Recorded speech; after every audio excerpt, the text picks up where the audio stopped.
Okay, நம்ம தளபதி Vijay sir வந்து நம்ம சக்தி நகருக்கு வந்தா என்ன பேசியிருப்பாருன்னு சின்னது.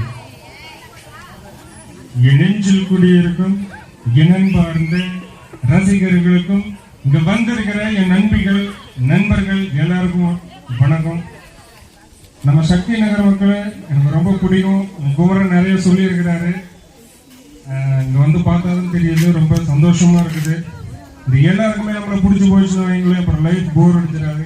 அப்புறம் யாருக்காக என்ன சாதிப்பீங்க, யாரை சந்தோஷப்படுத்துவீங்க, இந்த கொஞ்சம் பேருக்காவது உங்களை பிடிக்காம இருந்தாதான் லைஃப் ஒரு மாதிரி ஜாலியா இருக்கும், இன்ட்ரெஸ்டிங்கா இருக்கு, சுவாரஸ்யமா இருக்கும். எப்படி இருந்தது? அப்படியே இருந்ததா? Super super super. தளபதி வந்து அப்படியே ஒரு சின்ன சிங்கிங் பண்ணா. எல்லா புகழும் ஒருவனுக்கு, நீ நதி போல ஓடிக்கொண்டிரு, இந்த வேர்வைக்கும் வெற்றிகள் வேர்வைக்குமே, உன்னை உள்ளத்தில் வைக்குமே. Super super super super. Singampuli தெரியுமா? நடிகர் சிங்கப்புலி தெரியுமா? எனக்கு